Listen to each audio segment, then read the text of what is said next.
todos. Obrigada pelo vosso tempo, por se inscreverem e estarem presentes nesta primeira Masterclass da Calítica. O meu nome é Analdina Mendes, Dina. Eu sou profissional no ramo do direito fiscal, trabalho e vivo aqui no Luxemburgo já há agora 7 anos, vai fazer 7 anos, sim, agora. E é um prazer fazer parte da Calítica. Tenho vindo a trabalhar como mentora, perdão, tinha uma mentorada na Guiné, e agora faço parte da Calítica como diretora de networking e desenvolvimento profissional. Com a Calítica Masterclass, o que é que nós pretendemos? Criar, como o Severiano acabou de dizer, uma plataforma digital onde podemos conectar-nos todos, como profissionais guineenses na diáspora, para fazer uma troca de conhecimento, de ideias e, ao mesmo tempo, trazer um pouco mais de luz aos guineenses que estão cá fora a trabalhar e o trabalho que têm feito. Para esta primeira Masterclass temos a doutora Awa Baldé. Para os que não estão familiarizados, mas digo desde já a doutora Awa, toda a gente já a conhece, quando referimos o seu nome foi uma aclamação, mas só para frisar, a doutora Awa é perita de direitos humanos, com mais de 2 décadas de experiência, tendo trabalhado com o Conselho dos Direitos Humanos das Nações Unidas e atualmente preside o grupo de trabalho sobre o desaparecimento forçado e involuntário com a ONU. No âmbito deste trabalho, a doutora Awa interage regularmente com o Conselho dos Direitos Humanos e a Assembleia Geral da ONU, e assim como outros órgãos que são responsáveis pela promoção de direitos humanos no continente africano, como o Tribunal Africano e a Comissão Africana dos Direitos Humanos e Povos.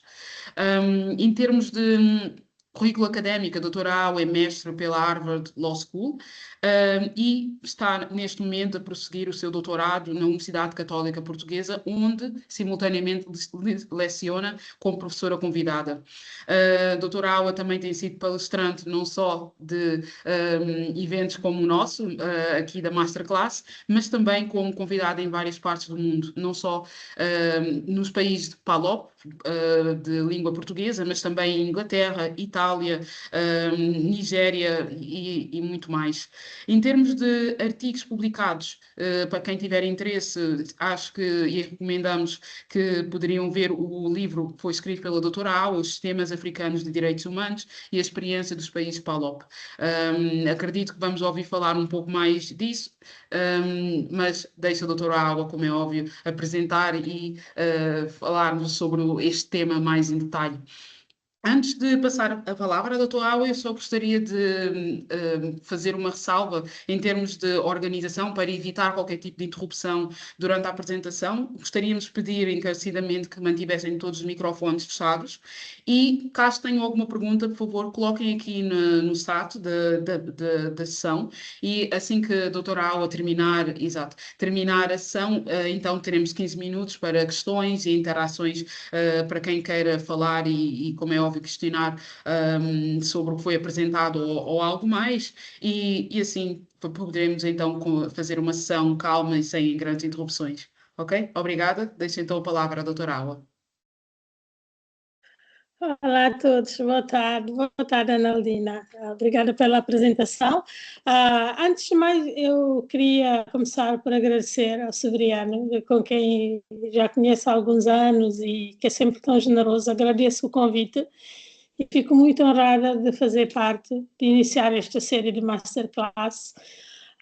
E gostaria também de dar os parabéns a toda a equipa da Calítica, porque eu acho que a Guiné-Bissau tem um capital humano extraordinário e muitos de nós estamos na diáspora, e eu acho sempre fabuloso as iniciativas em que tentamos, mesmo a partir da diáspora, a podermos enriquecer um bocadinho e devolver alguma coisa às nossas comunidades e ao nosso país. Eu costumo dizer que sinto-me um bocadinho assim como uma embaixadora do país, porque em muitos dos sítios onde sempre circulei já há décadas, conheço sempre pessoas que nunca tiveram como a pessoa da Guiné, não sabem onde é que é Guiné-Bissau, enfim, e é sempre uma oportunidade de podermos falar do nosso país.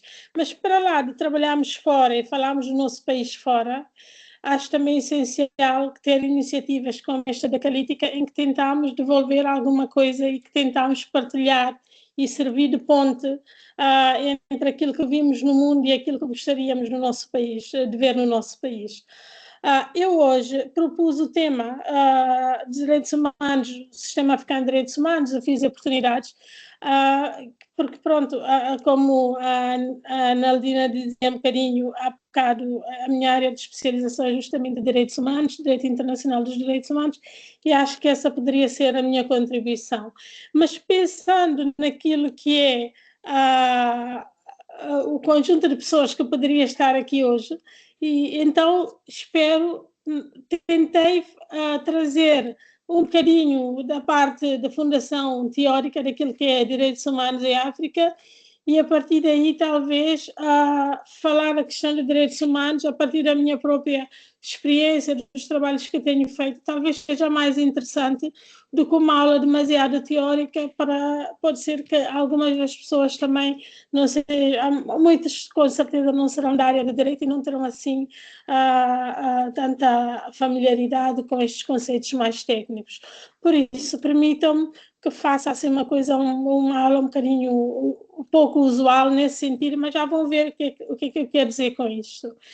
Quando falamos de direitos humanos, quando pensamos na proteção de direitos humanos, ela pode se dar a vários níveis. E ela começa sempre a nível regional, a nível nacional. Começa sempre nos países e é justamente o fórum onde essa proteção é mais importante e a que deveria ser mais eficaz. Funcionando, como eu costumo dizer, a proteção de direitos humanos nos países, todos os mecanismos internacionais tornam-se obsoletos.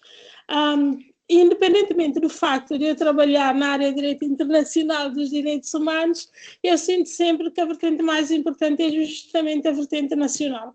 E sinto sempre que as instituições nacionais são aquelas que devem ser mais fortalecidas para darem respostas aos desafios de direitos humanos, porque qualquer resposta que venha do sistema supranacional estará sempre um bocadinho mais afastada e um bocadinho mais longe da realidade e das vítimas de violações de direitos humanos. Se pensarmos numa pirâmide de como funcionaria a questão, tipo a arquitetura de direitos humanos no mundo, certamente, como eu dizia, começa por países e depois o caso do continente africano tem uma questão muito curiosa, que é a existência de um mecanismo subregional. Portanto, a África, o continente africano, está dividido em várias sub-regiões. Teoricamente, são 5 sub-regiões, o ocidental, o oriental, o centro, o sul e o norte. E essas várias sub-regiões têm, às vezes, subsistemas políticos e jurídicos dentro deles, com vários níveis de desenvolvimento. Sendo certo que, para quem se encontra como nós na parte da África Ocidental, fazendo parte do mecanismo da CEDEAO, podemos dizer até que é um dos sítios onde está mais desenvolvido esse sistema subregional. Existe outro na parte oriental da África e existia também um mecanismo similar na parte do sul da África, no que diz concretamente à questão de direitos humanos, mas que foi desativado. Todos esses mecanismos subregionais, East, Ocidente, Oriente e da parte do sul da África, tinham tribunais que poderiam conhecer questões de direitos humanos, mas no caso do sul da África, esse tribunal depois foi desativado pelos Estados sul-africanos. De momento, funcionam com um certo nível de independência e relevância o sistema da CEDEAO e o sistema da África Oriental. E o sistema da CEDEAO, o Tribunal de Justiça da CEDEAO, é, para mim, um dos mecanismos mais interessantes da proteção de direitos humanos a nível internacional. Porquê? E desculpem-me a juridiquez, é porque, normalmente, para que um cidadão possa recorrer por questões de princípios de soberania dos Estados, etc., para que um cidadão se possa queixar ou trazer a sua queixa sobre uma violação de direitos humanos no mecanismo exterior ao seu país, terá que ter tentado ressarcir-se internamente. E só no caso da falha desse ressarcimento, da impossibilidade desse ressarcimento, é que poderá recorrer aos mecanismos externos. Isto chama-se princípio de esgotamento dos recursos internos. Tem que se esgotar, tem que se tentar, ou pelo menos tem que se tentar esgotar esses recursos, e só a posteriori é que se poderá acionar qualquer dos outros mecanismos. No caso da CEDEAO não é bem assim. É o único mecanismo internacional daqueles que, desculpem novamente, que tem uma força vinculativa, ou seja, em que as decisões que saem, quando uma decisão sai de um tribunal, ela, em princípio, deverá ser cumprida pelo Estado. E por isso é que os mecanismos internacionais que têm essa força vinculativa acabam por permitir, numa primeira mão, que o Estado seja ele a resolver os problemas. Mas com a CEDEAO não acontece isso. Em algum momento histórico no passado, permitiu-se que a CEDEAO, o tribunal permitiu que os cidadãos da CEDEAO pudessem recorrer diretamente à CEDEAO sem ter recorrido aos sistemas domésticos. E isso, quanto a mim, tecnicamente falando, favorece os cidadãos da África Ocidental. Depois, para além destes sistemas subregionais que existem, e sintam-se à vontade, eu não quero encher de questões teóricas, mas tenho todo o gosto de falar qualquer uma destes temas que venha a abordar aqui de uma forma mais detalhada, se vocês entenderem em série de perguntas e respostas e reflexão conjunta. Dizia, há um sistema subregional, depois há um sistema regional. O sistema regional existe no continente africano, através da União Africana, existe também na Europa, existe nas Américas, está desenvolvido nestes 3 continentes. Existe uma coisa muito insípida no sistema na Ásia, mas a verdade é que na Europa, nas Américas e em África existe um mecanismo regional de proteção de direitos humanos. Depois, saindo desses sistemas regionais, depois há o mecanismo universal. E o mecanismo universal é justamente aquilo que é proporcionado pelas Nações Unidas. E aqui entra, por exemplo, o trabalho que eu faço enquanto perita de direitos humanos, nomeada pelo Conselho de Direitos Humanos. Aliás, Genebra é um dos sítios por excelência onde se faz é a capital, digamos assim, da proteção dos direitos humanos, porque é onde está o Alto Comissário e o Secretariado do Alto Comissário, e é para lá que normalmente todas as questões relativas à proteção internacional de direitos humanos se passam à partida. E esse mecanismo universal emana das Nações Unidas, do qual os Estados são parte. Existem inumeradíssimos mecanismos, mas estruturalmente falando, talvez só para que entendam, se pensássemos num pilar de proteção de direitos humanos através da ONU, teríamos um pilar que se chama os procedimentos especiais, do qual faço parte.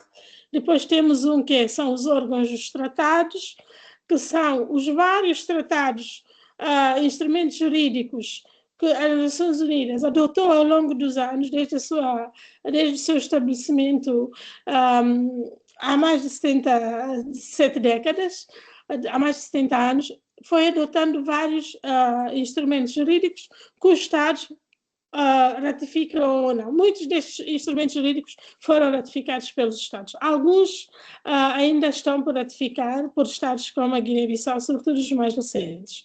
E aqui, cada um desses instrumentos jurídicos tem um mecanismo que vela pelo cumprimento dos direitos que estão consagrados nesse, sei lá, por exemplo, vamos pensar, há um instrumento chamado a Convenção sobre o Direito das Crianças, e há um comitê que é um dos instrumentos mais ratificados no mundo, excepto, antigamente era 2 países, era a Somália e os Estados Unidos, que não tinham ratificado esse instrumento. Atualmente é só os Estados Unidos que não ratificam esse instrumento. Então, a Convenção sobre o Direito das Crianças, da ONU, tendo sido ratificado por todos os Estados membros das Nações Unidas, ela criou, a Convenção tem um mecanismo dentro de si que vela pela proteção dos direitos das crianças, que vê o nível de cumprimento dos Estados, chama-se o Comitê. Portanto, tudo que é órgãos de tratados, tudo que são mecanismos que emanam dos órgãos dos tratados, é outra forma de proteção de direitos humanos. Depois há um terceiro pilar nas Nações Unidas que se chama a revisão periódica universal. E a revisão periódica universal distingue-se dos dois mecanismos anteriores, porque nele é uma revisão de pares, é basicamente um diálogo entre Estados sobre a situação de direitos humanos nas várias partes do mundo. E aqui todos os países são analisados, há ciclos durante os quais todos os países vão passando por esse processo de reflexão sobre a situação de direitos humanos, independentemente de que país seja. E a criação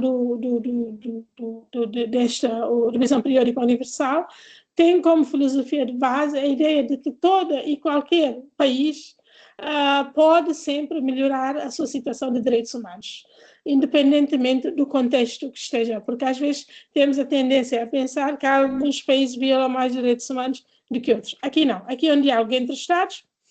E nestes três mecanismos que existem, nos mecanismos regionais que existem, a sociedade civil desempenha um papel absolutamente essencial na proteção, na promoção e proteção de direitos humanos através da possibilidade de interagirem com cada um desses mecanismos. Portanto, assim, o panorama global é este. Eu agora vou passar para vos dar alguns exemplos sobre o sistema africano e depois alguns exemplos práticos do meu trabalho e depois podemos proceder ao debate.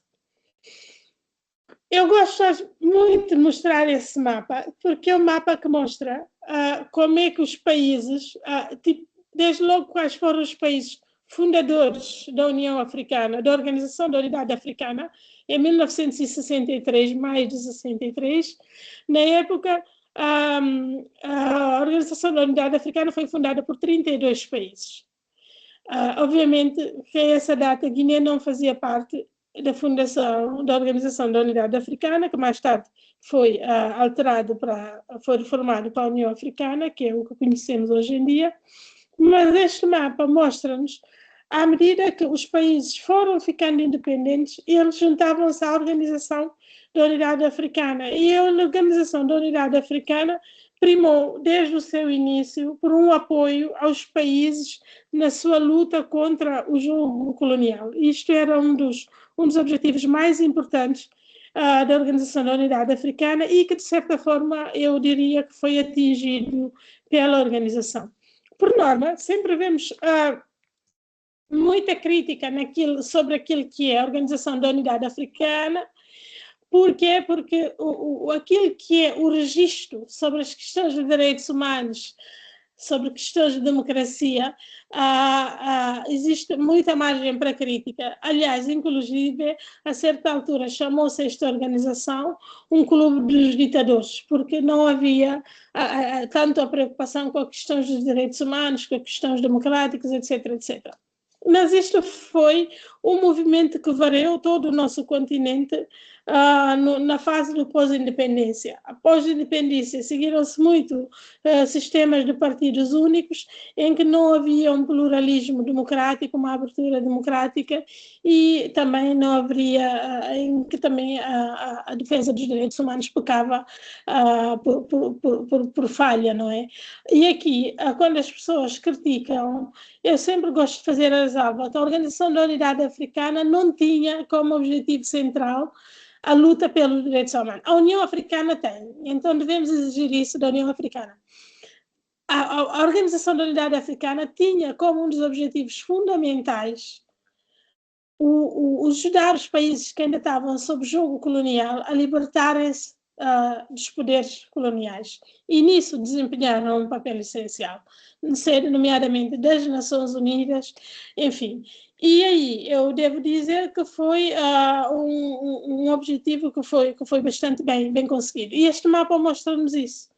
A partida, quando um país integrava a Organização da Unidade Africana, isso também era um sinal de que esse país tinha adquirido a independência e que, pronto, passou a ser um país independente e que passou por si próprio a poder integrar essa organização. Uma das outras críticas que se fez muito à Organização da Unidade Africana tem a ver com esse registro dos direitos humanos, como vos dizia. Mas o próprio documento que estabelece a Organização da Unidade Africana diz nele que um dos pilares essenciais desta organização era o princípio da não ingerência nos assuntos domésticos dos vários Estados. De certa forma, ainda que a Organização da Unidade Africana quisesse intervir em certas questões, estaria limitada por causa desse princípio da não ingerência. Como devem imaginar, os Estados, como tinham sido, tinham-se libertado do jogo colonial há muito pouco tempo, e aqueles que ainda estavam nesse processo de descolonização estavam muito ciosos das suas fronteiras internas e muito, como é que se diz, e que não aceitavam de ânimo leve o escrutínio que poderia vir de fora. Mas justamente por causa deste desfazamento entre aquilo que passou a ser a realidade dos países africanos a partir dos anos 90, acabou-se por se proceder a uma reforma da Organização da Unidade Africana e acabou por se criar aquilo que é a União Africana a partir dos finais dos anos 90, no início dos anos 2000, com aquilo que passou a ser conhecido como uma era dos direitos humanos e dos princípios democráticos, etc, etc. Pronto, isto pode estar aberto a debate, mas em termos daquilo que é os instrumentos legislativos, a consagração está lá. Pode ser que o nível de cumprimento de alguns destes princípios, de alguns destes valores ou de alguns destes objetivos da União Africana ainda estejam aquém daquilo que gostaríamos enquanto cidadãos africanos, mas a verdade é que essa realidade existe e está lá. E, concretamente, há vários órgãos dentro da União Africana que zelam pelo cumprimento dos direitos humanos no continente. Desde logo a Comissão. Esta sou eu com a minha colega Ana Lorena Delgadia, e nós, isto numa sessão da Comissão Africana que teve lugar em Arusha. Arusha não é a sede da Comissão. A Comissão, na verdade, estão sediados na nossa vizinha Gâmbia. Ainda recentemente estive na Comissão e depois vim para Bissau, vim para a Guiné, via 3, que é toda uma outra aventura. Se calhar poderia ter posto essa fotografia. A Comissão está sediada em Banjul desde 1987, é composto por 11 membros e ela tem o mandato de proteger e promover direitos humanos. Qual é que é a principal distinção entre a Comissão e o Tribunal Africano? É que a Comissão, quando há uma investigação, existe no mecanismo de proteção, existe um mecanismo de queixas. Os particulares podem se queixar. Quando a Comissão decide, com base nessas queixas, formula recomendações aos Estados. E essas recomendações não são vinculativas. Os Estados podem ou não cumprir. Obviamente, aconselha-se o cumprimento, mas o nível de cumprimento varia, mesmo para as decisões que são juridicamente vinculativas, como as que seriam os que saem do tribunal. Mas, tendo dito isso, a Comissão tem uma vantagem, que é o órgão de proteção de direitos humanos no continente africano que tem um maior alcance. Praticamente todos os países africanos ratificaram a Carta Africana dos Direitos Humanos e dos Povos. E com a ratificação dessa carta, estão a sujeitar-se imediatamente à jurisdição da Comissão Africana. Lembram-se, como eu vos dizia, a nível da ONU, que alguns tratados criam o seu próprio mecanismo que zela pelo cumprimento desse mesmo tratado. Neste caso aqui, a Carta Africana criou esta comissão que zela pelo cumprimento. O que dizer em relação à Guiné-Bissau? A Guiné-Bissau ratificou a Carta desde 1986, se não estou em erro, e até o momento a Guiné-Bissau não apresentou um único relatório perante a Comissão Africana. Isso diz muito. Desde 1986 que o Estado guinense não apresenta nenhum relatório.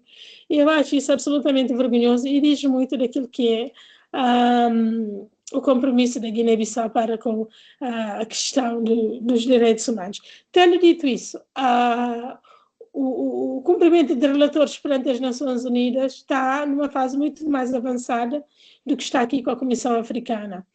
Tendo dito isso também, ano passado fiz parte de um projeto de formação dos técnicos de vários ministérios na Guiné, que visava justamente a elaboração do relatório. Penso que o relatório está para breve, segundo consta, e espero que Guiné possa dar esse passo histórico, digamos, quantas décadas depois?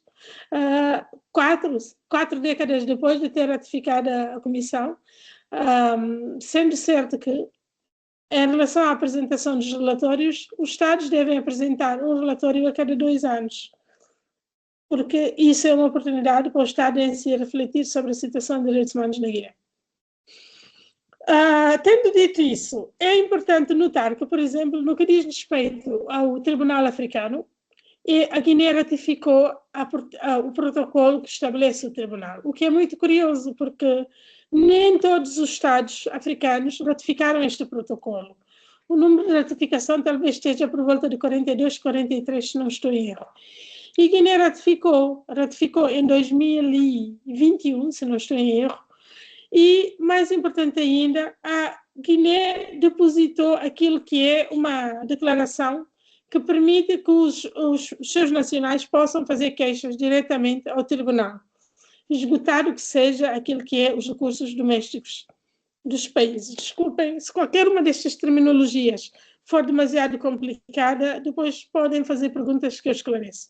O que é que isto quer dizer na prática? Quer dizer, por norma, os Estados que não ratificaram, que não depositaram esta declaração, os seus nacionais têm primeiro que se queixar à Comissão Africana, e é a própria Comissão Africana que depois de decidir e do Estado não cumprir, depois leva essa queixa para o Tribunal Africano.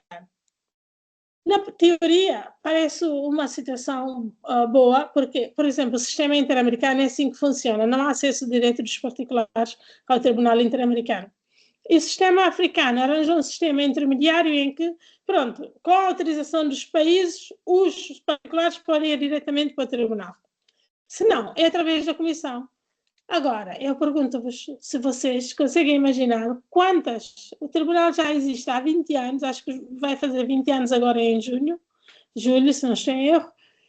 Até ao momento, houve mais de 400 queixas na parte do contencioso do tribunal, e apenas 3 queixas saíram da Comissão Africana. Ou seja, se os governos, muitos dos governos não tivessem dado essa declaração, a maioria do sistema, o tribunal não estaria em funcionamento, digamos assim.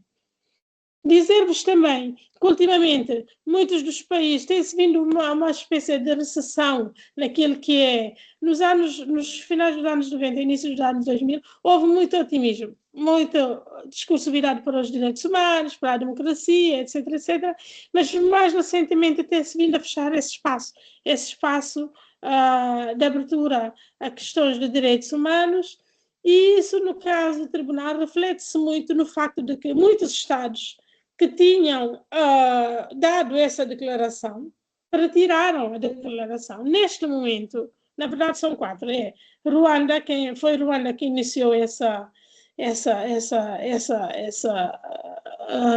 decisão de retirar essa declaração, e seguiram-se Tanzânia, Tunísia. Tunísia foi o último, foi ano passado, a Costa do Marfim, e até Benin, que não está aqui, também fez a mesma coisa. E, a partir daí, isso quer dizer que esses Estados continuam a fazer parte do tribunal, mas os seus cidadãos só podem aceder ao tribunal através da Comissão Africana, o que é, na verdade, um entrave muito grande àquilo que é a proteção de direitos humanos no continente.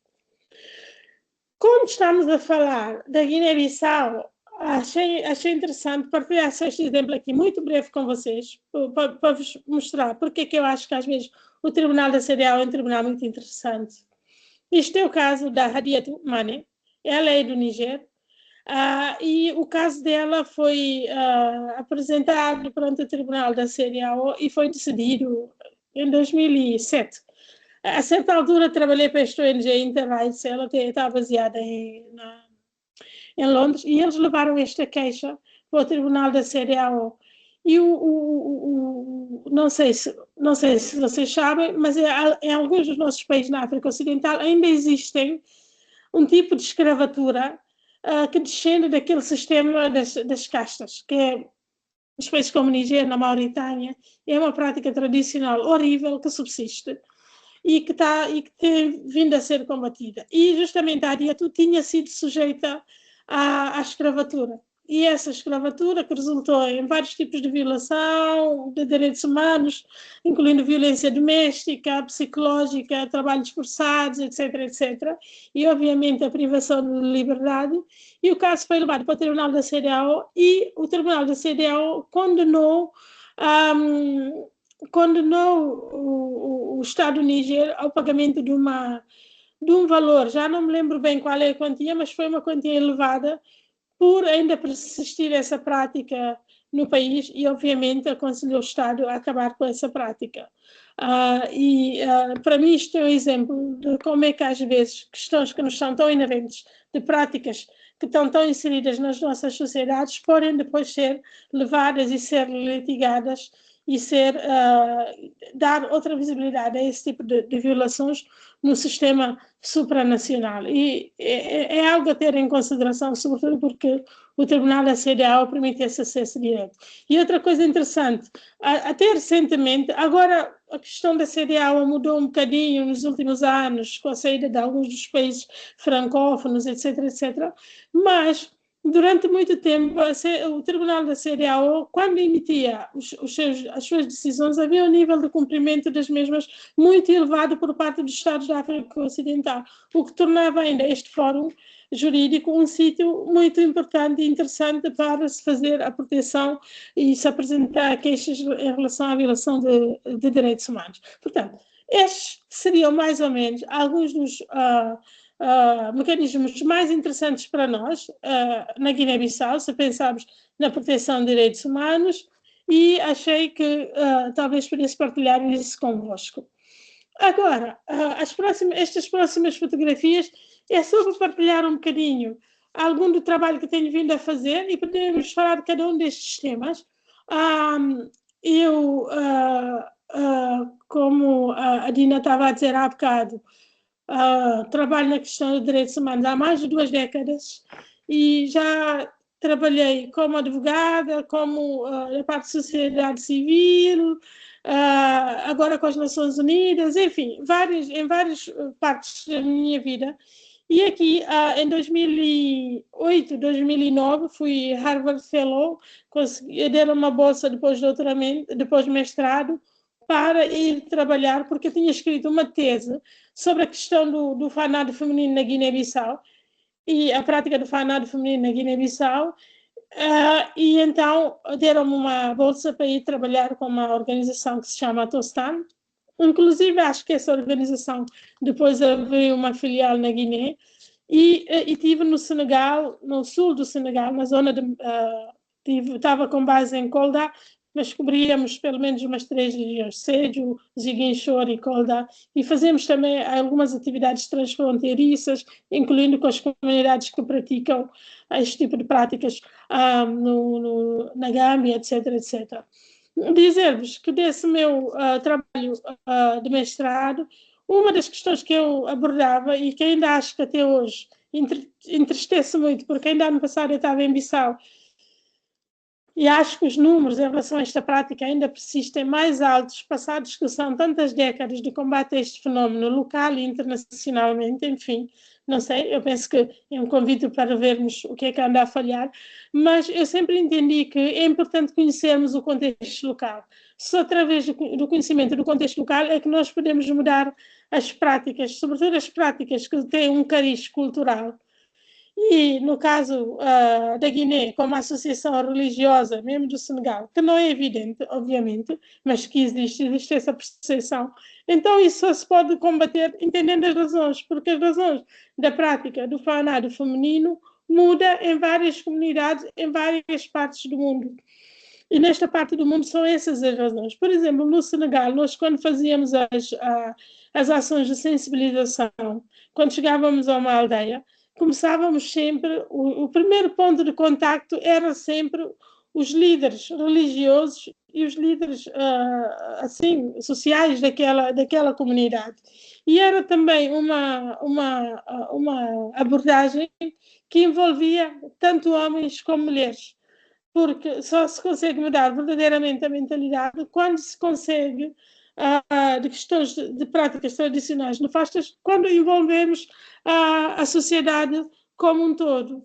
O Cipriano estava a dizer há bocado sobre um dos pilares da calítica, desta questão de apoio a negócios, etc, etc.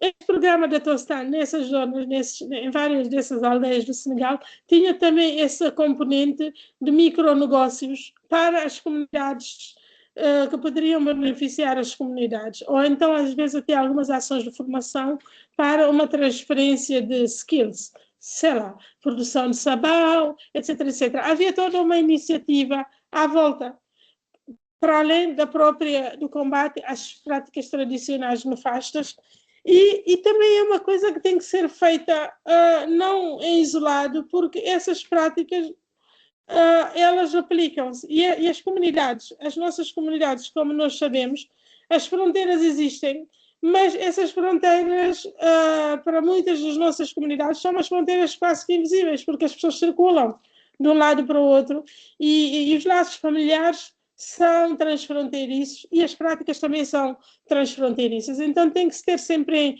em atenção a esses fatores. Por exemplo, mesmo sendo muito, obviamente, sou advogada e direito é a minha área de saber e de atuação, mas eu, por exemplo, entendo ainda hoje que a prática jurídica não é suficiente, que a lei não é suficiente para acabar com essas práticas. Obviamente que tem que existir um posicionamento do legislador, mas para lá disso tem que se trabalhar com as comunidades. E um dos exemplos que eu citava tinha a ver com a outra Guiné. A Guiné-Conakry tinha uma lei desde os anos 60 que proibia a prática, e a prática prevalecia, e nunca ninguém implementou a lei. Portanto, a lei em si só existe, é uma boa intenção, mas não é suficiente, tem que se pensar para lá da lei. E o meu convite era mesmo um convite a entender em cada contexto concreto o que é que se pode fazer. Eu, por exemplo, achei que Tostan resultou bem no Senegal, exceto numa zona muito remota, ou muito mais pequenina, na zona de Futa, no norte. Não resultou tão bem lá, mas do modo geral resultou, porque a pessoa que criou o Tostan, a Molly, era uma Peace Corps e ela conhecia a realidade senegalesa de uma forma muito aprofundada. E eu acho que o Tostan não teve o mesmo efeito na Guiné, porque às tantas tornou-se uma ONG que fez muito sucesso na Guiné, no Senegal, e começou a replicar esses modelos noutros sítios. Não dá para replicar, não dá para fazer copy-paste quando estamos a tratar de combate de questões tradicionais, práticas tradicionais nefastas, porque cada comunidade é diferente e cada comunidade exige uma abordagem diferente. E a outra questão também que já abordei no passado, inclusive eu escrevi um artigo na altura em que eu estava no Senegal, como a trabalhar com a Tostan, sobre as crianças talibé, que é um fenómeno que ainda prevalece até hoje. E eu lamento dizer isto, mas na época e até hoje, a maioria das crianças talibês que são maltratadas, sujeitas a todo tipo de violência física e psicológica, e, enfim, nas ruas do Senegal, são crianças guineenses. A maior parte das crianças talibã que as pessoas encontram no Senegal são crianças da Guiné. Portanto, a minha pergunta que eu faço é: de quem é a responsabilidade? De quem é a responsabilidade? É do Estado senegalês que lá está, cujas crianças vão para as escolas, ou é de nós, do Estado guinense, que permite que essas crianças atravessem as fronteiras e que sejam levadas? Tendo dito isso, quem é que leva essas crianças? São as próprias famílias, e então também acho que tem que haver aqui uma espécie de equilíbrio, porque se não existe o que se vê na Guiné, sobretudo nessas partes de onde saem essas crianças talibã, é que não há nenhuma outra alternativa para a educação. Eu tive um ano inteiro no Senegal e andei aquelas 3 regiões, de fio a pavio, nas aldeias mais recônditas, e tu sempre encontras uma escola. Já na época, as crianças senegalesas já tinham acesso a essa educação, parcerias do governo do Senegal com a Unicef, havia escolas, havia professores, E então, quando tu vais a comunidades em que não há nenhuma outra alternativa para pensar num futuro para as crianças, obviamente que os pais às vezes são obrigados a levar essas. Acredito, eu sou mãe, e não era na época quando escrevi o artigo, mas acredito que as pessoas acabam por levar os seus filhos na falta de outras alternativas. E nós não temos essas alternativas na Guiné. Em muitas destas circunstâncias, destes sítios de onde saem essas crianças. E para lá disto, estamos a falar das crianças talibã, mas, por exemplo, ano passado fizemos uma missão de campo para Varela e passámos por uma série de sítios. Às vezes tu tens um edifício, está lá um edifício que devia ser uma escola, mas não há professor. Tens lá um sítio que devia ser um centro de saúde, mas não há médicos.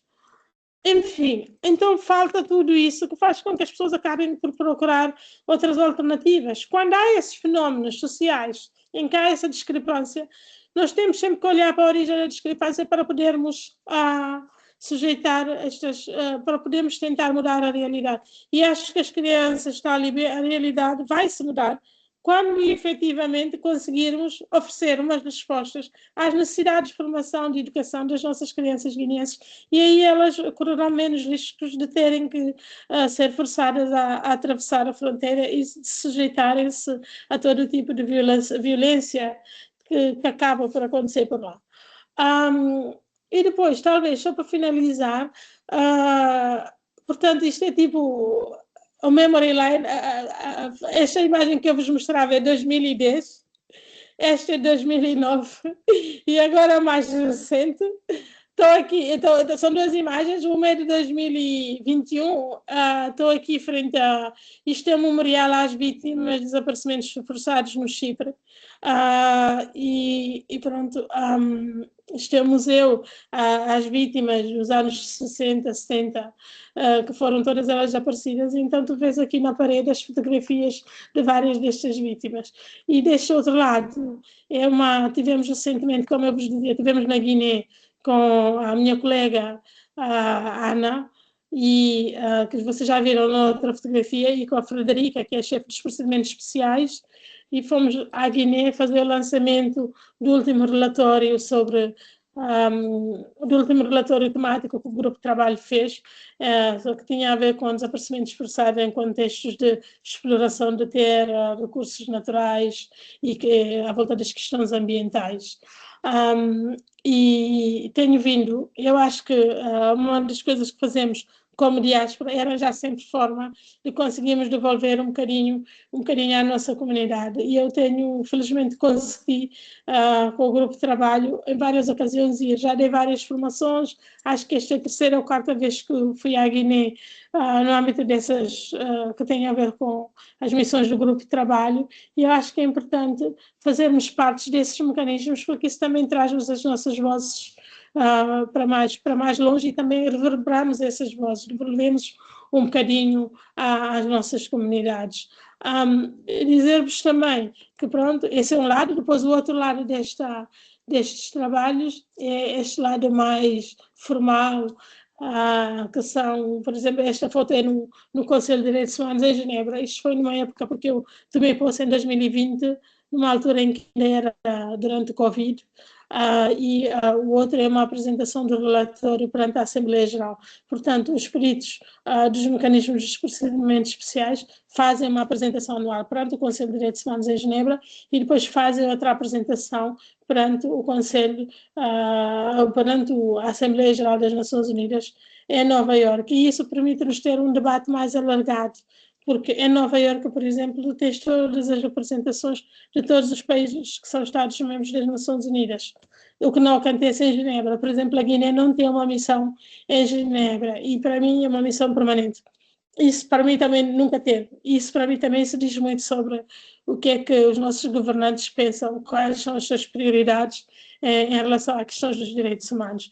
Porque se eles não estão lá, outros países vão decidir qual é a agenda, quais são as prioridades, e eu acho que a nossa presença é importante em todos os fóruns que possam existir, e acho é pena que isso não aconteça. Finalmente, desculpa, isto era outra coisa que eu vos queria mostrar da tua cidade, mas o último slide, eu vou parar por aqui, Este é o Pedro. O Pedro também é um colega nosso da diáspora. Ele trabalhou com o Tribunal Africano e trabalhou, agora está na comissão. Pedro Osako. Tenho a certeza que a maior parte de vocês conhece o Pedro. E o Pedro também é um daqueles guineenses na diáspora que sempre está a contribuir, recebe-nos quando aparecemos, mas mais importante do que isso, eu tenho a certeza que mesmo o facto da Guiné ter ratificado o protocolo de tribunal tem muito a ver com aquele soft power deste nosso irmão aqui da diáspora para essa tomada de consciência dos nossos governantes. Portanto, nós vamos fazendo várias coisas à medida que podemos. Qual é o papel da diáspora? No caso, no que diz respeito, por exemplo, à proteção de direitos humanos, ela pode enquadrar várias, é uma reflexão conjunta, pode ajudar na produção de conhecimento técnico. Por exemplo, quando se produz um relatório para a Comissão Africana, esse relatório inclui vários aspectos, desde questões que têm a ver com a saúde, com a educação, com a habitação, com acesso à água, etc, etc. Então, os conhecimentos técnicos de várias áreas podem ser importantes para os relatórios que se vão produzindo. Os mecanismos internacionais, quando fazem a revisão da situação de direitos humanos de qualquer país, existe a possibilidade da sociedade civil participar e apresentar relatórios alternativos, os chamados relatores sombra. E esses relatores são absolutamente essenciais, porque, obviamente, se fores do governo, vais ter interesse em ter uma certa narrativa, e o contraponto que os relatores alternativos fazem são absolutamente essenciais para dar um panorama mais fiel da realidade. Estando na diáspora, também podemos acompanhar e exigir mesmo a partir da diáspora sobre aquilo que são as responsabilidades e os compromissos internacionais que os nossos países deveriam cumprir. E acrescento ainda mais que a partir da diáspora, às vezes, não estamos numa situação que vejo em muitos países, não digo necessariamente a Guiné, mas em muitos países as pessoas, defensores de direitos humanos que estão no terreno, estão numa situação de risco acrescido. E às vezes fazem parcerias com comunidades na diáspora para fazer passar a mensagem sobre a situação de violação de direitos humanos que, a partir do ponto de vista local, não podem ser tão diretas, sob o risco de haver algumas ameaças à sua integridade física, enfim. E a diáspora também pode servir. A diáspora também cria essas redes profissionais, como a Calítica, e pode também apoiar alguma litigância estratégica, sobretudo em temas que possam sim ser essenciais. Eu estava-vos a falar da Hadiatou na CEDEAO, sobre essa questão da escravatura no Niger. Isso é um problema maior do que propriamente a Hadiatou. É um problema de uma prática tradicional que afeta uma determinada componente da sociedade e às vezes, estando na diáspora, podemos ter essa visão mais transversal e podemos apoiar algumas estratégias que possam funcionar e que possam trazer a voz das nossas comunidades, sobretudo os que estão em situação de maior vulnerabilidade, para a discussão nos espaços em que circulamos. Eu vou parar por aqui, acho que já me excedi. E então agradeço comentários. Não vi aqui, não sei se tem aqui algumas questões, mas por favor, estejam à vontade para as questões. É verdade, eu estava aqui a pensar, como moderadora, eu não vou interromper porque o tema está muito interessante, como tal, é tirar a oportunidade. Mas neste caso, sim, temos algumas questões aqui no chat e eu vou então começar pelo nosso colega Estevão, que agradece a sua presença e pergunta: quando uma decisão sai da CEDEAO, os países têm de o cumprir? Se não cumprirem, a CEDEAO tem mecanismo para fazer valer as leis? Se sim, como?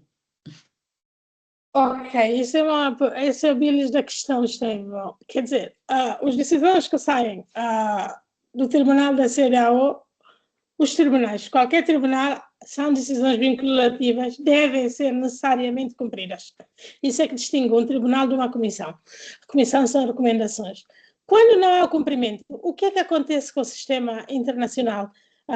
Seja direitos humanos, o sistema internacional, a ONU, como a temos, é que o cumprimento, quando não se dá de um modo voluntário, às vezes o mecanismo é depois ir dizer ao órgão político, por exemplo, aqui no caso da CEDEAO, é dizer ao órgão político da CEDEAO, que são os Estados, que um tal Estado não cumpriu e esse órgão político encoraja ao cumprimento. Isto acontece em todos os mecanismos. Vamos pensar, por exemplo, sei lá, tribunal, o TPI. A mesma coisa acontece com o TPI. Quando há um mandado de captura, os Estados, em princípio, deveriam cumprir, porque eles ratificaram o Estatuto de Roma em boa-fé e deveriam cumprir. Acabam por não cumprir, mas os mecanismos internacionais não têm uma força de policiamento que possa fazer cumprir. Quando há uma decisão num tribunal doméstico, quando não há cumprimento, se é uma decisão de uma ordem de prisão, a polícia vai, pega na pessoa, prende a pessoa. Se é para pagar uma dívida, a pessoa não paga, vai-se ver os bens e tira-se a partir do património dessa pessoa para fazer cumprir Aqui no sistema internacional não existe um mecanismo que force, acaba por depender um bocadinho da vontade política e este é o grande calcanhar daquilo que é a arquitetura de direito internacional, da proteção do direito internacional. E é o que limita o direito internacional. Não temos uma polícia que faça cumprir. Se existem instrumentos para medir até que ponto os direitos humanos, diz Arashidatu, estão a ser cumpridos. Bom, isto é assim, os Estados, eles existe cada um desses mecanismos, cada uma das convenções, existe um procedimento através do qual os Estados são convidados a apresentar um relatório. E esse relatório, quando é apresentado, por exemplo, vou dar o exemplo da Carta Africana, mas isto é um mecanismo equivalente, similar, que se pode usar para outros. O Estado diz, há uma métrica do que é que o Estado tem que dizer nesses relatórios em relação a cada um dos direitos. O que é que cumpriu, o que é que não cumpriu, etc, etc. E ao fim de dois anos, ou a cada 2 anos, dependendo do mecanismo, entre 2 a 5 anos, o Estado tem que submeter um relatório subsequente. E o relatório subsequente justamente visa verificar onde é que está o nível do cumprimento das recomendações que esses órgãos deram. À partida, a fazer a sobreposição destes dois mecanismos, seria possível saber o nível do cumprimento, certo? Mas qual é o desafio? No caso da Guiné, quando há a apresentação desse relatório, não há uma métrica. Não há uma métrica para saber qual é que é o nível de cumprimento que poderia haver. E aí fica esse desafio por resolver. Na teoria existe essa possibilidade. Na prática, acaba por beneficiar os Estados não cumpridores, porque ao não cumprirem, deixa de haver essa métrica. A seguir temos o Karen, que leu o seu artigo de 2010 em relação às crianças talibé, e de certa forma, durante a apresentação, a resposta já foi dada de qual é o estado atual. Sim. Mas em termos práticos, qual é as sugestões, em termos, o que é que o governo guineense poderia fazer para erradicar, em colaboração até diríamos com o governo senegalês, já que as crianças se encontram lá? Bom, eu acho que é dar alternativas, como eu dizia na apresentação. Essa é a primeira questão. A maioria, quando escrevi esse artigo, eu entrevistei mesmo, tenho uma parte do trabalho mais empírico, e essas crianças, elas são enviadas para lá. Os pais não são os monstros que querem que essas crianças sejam maltratadas, e elas vivem umas condições que não queiram saber. Mas sem umas alternativas no país de origem, os pais vão continuar a correr esse risco. Isto é a mesma coisa que dizemos, por exemplo, desses circuitos de imigração ilegal. E o Estado da Guiné tem que investir mais na educação. A educação não pode ser o privilégio das elites das nossas praças, dos nossos centros urbanos. A educação tem que chegar às zonas mais remotas do país. Sem isso, e não é construir uma escola lá que foi financiada por uma organização qualquer e depois nunca mais lá apareceu um professor. Aí não se vê a utilidade dessa escola. Do ponto de vista de um pai que envia uma criança para estudar na escola corânica, está a pensar que são anos de sacrifício, mas quando voltar vai ser um líder religioso na nossa comunidade. Tem uma educação, a educação da escola corânica. Nós temos que oferecer essas alternativas. E mais, tem que haver mecanismos que mesmo em escolas que funcionem no interior, que depois haja uma transferência para que as pessoas possam continuar os seus estudos. E isto é um projeto ainda maior, que envolve depois mesmo, para além da capacitação. Quantos jovens guineenses que nós conhecemos que até têm formação, que se formaram fora, regressaram, que se formaram nas universidades na Guiné e estão lá e que não têm emprego? É um problema maior, mas o Estado da Guiné tem essa responsabilidade, no mínimo, de educar. O direito à educação está consagrado, não cumprimos. Vantagens e desvantagens... Uhum. Como é Como os que direitos não... afetam? Exato. Uhum. Bom, as vantagens e desvantagens. Bom, o que é que eu devo dizer? Olhando para o panorama geral daquilo que é a proteção de direitos humanos no continente africano, eu vejo muito que há países em que a repressão ainda é extremamente violenta, em que situações, por exemplo, para vos dar um exemplo concreto, há países em que, num caso de eleições, acontecem matanças. Não sei se seguiram o processo, por exemplo, na Tanzânia, em outubro do ano passado. Na sequência das eleições, foram mortas mais de 1000 pessoas, segundo dados que temos, e pode ser que os números sejam maiores. Portanto, há uma repressão mesmo em contextos em que deveríamos estar a celebrar a democracia. E para mim isso é uma coisa que sempre me aflige, porque não consigo compatibilizar esses processos democráticos com as violações que se sucedem. E isso vê-se muito. O contexto de eleições é um contexto em que, em África, gera sempre tumultos. Vimos isso em Moçambique há 2 anos, vimos no Quênia, vimos na Guiné, agora vemos em várias partes do mundo. Como é que podem existir? Eu acho que os costumes, há muita, mesmo não quis tornar a aula muito teórica, mas a Carta Africana dos Direitos Humanos celebra os costumes africanos.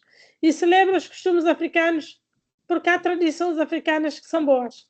O problema é aquelas tradições africanas que não, quer dizer, coexiste o direito positivo coexiste com as tradições africanas, desde que essas tradições não resultem em violações, como sabemos, de direito à mulher, direito à saúde reprodutiva da mulher, a esses casamentos forçados, direito à liberdade de escolha, etc, etc.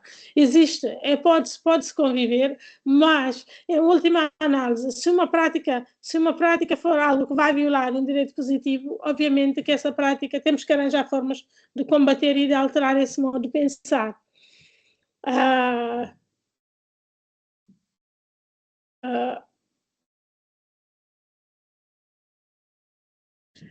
Bom, como é que se escolhe? Bom, eu acho muito pouco provável que o Carlos Lopes, desculpem, seja eleito, porque, para já, porque não estou a ver nenhum posicionamento. Uma questão muito prática, que é a seguinte: quem elege, há uma rotatividade. E, aparentemente, agora, quando sair a Europa, a próxima vai para as Américas. Isso quer dizer que nem o Macky Sall, nem o Carlos Lopes estão na corrida, assim, se for por um critério regional, porque não é África, não é a vez da África.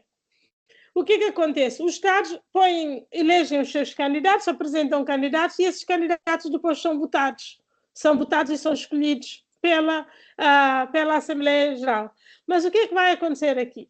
Como o secretário-geral é uma nomeação política que depois obedece a essa lógica da rotatividade, neste momento, segundo parece, o Brasil e o Chile fizeram uma apresentação conjunta da Michelle Bachelet, que foi ex-alta comissária para os direitos humanos, e há muita gente no mundo dos direitos humanos que é muito crítica da sua atuação, porque ela não era muito ativa na proteção de direitos humanos, tinha uma dimensão política que constrangia muito. Ela é política, diplomata, ou sei lá, ocupa vários cargos políticos no seu país. Tendo dito isso, ela torna-se uma candidata muito forte. Há, por exemplo, um candidato argentino, mas quando um país como o Brasil, com Chile e o México também, acho que é a primeira vez na história da eleição do secretário-geral que há 3 países que se juntam para eleger um candidato, penso que posso estar errada. Se for regional, se for a vez das Américas, com esta candidatura, acho que deixa de haver outros candidatos alternativos. Ficaria muito surpreendido se ela não fosse eleita, tendo. Por isso é que eu acho que o Carlos Lopes não está na corrida. Para o Carlos Lopes estar na corrida, o governo da Guiné tinha que nomeá-lo, tinha que fazer todo um lobby, e o governo da Guiné às vezes até faz as nomeações, mas não faz os lobbies. Depois nomeiam-te para uma coisa que há muitas jogadas políticas na nomeação desses cargos. E quando o governo não tem uma diplomacia pesada, acaba por não ter os seus nacionais nos postos onde poderiam estar. um país na África cuja diplomacia funciona muito bem é o Senegal. Em todo o lado que tu vais nas estruturas destes mecanismos internacionais, sempre vais encontrar um senegalês. Há países, inclusive, que têm diplomatas seus que estão treinados e posicionados em Genebra, em Nova Iorque, para estarem sempre a negociar com outros países a colocação dos seus nacionais nestes postos. Secretário-geral, subsecretário-geral, etc., etc. São tudo nomeações políticas. Não sei, penso que a Guiné ainda não tem essa maturidade política para puxar por um candidato. Uma pessoa da Guiné, a ter uma hipótese, tinha que ser uma nomeação de vários países africanos, numa altura em que a região africana também fosse a região prevalecente. Um estádio funcional. Ok. Sim. Ok, acho que chegamos ao fim das nossas perguntas e dizer muito obrigada, doutora Aula. Foi uma sessão imensa, com muita informação e, de facto, acho que de grande valor para nós como associação e como profissionais interessados em saber como é que o mundo ainda olha para os direitos humanos de uma forma muito teórica ou se ainda há trabalho, exato. Aqui a nossa colega Adiato a bater palmas. Ok, neste caso, eu acho que podemos então encerrar a sessão de hoje com um grande obrigado e de facto foi muito interessante.